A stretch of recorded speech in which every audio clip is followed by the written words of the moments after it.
பூஜையில நகையை வைக்கல, அதுவே பெரிய அபசகுனம். அஞ்சலி, இது பாரு, நல்லா யோசிச்சு சொல்லு. நகை பீரோக்குள்ள தானே இருந்தது.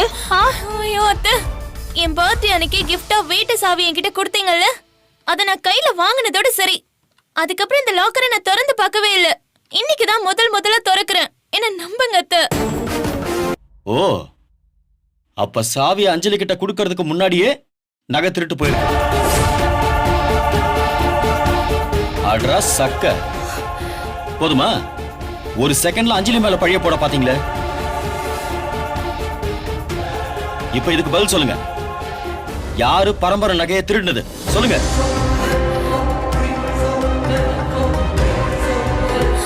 நடக்கிற பூஜையில அஞ்சலி அவமானப்படுத்தணுங்கிறதுக்காகவே நகை யாரோ திருடி இருக்காங்க. அது யாரு?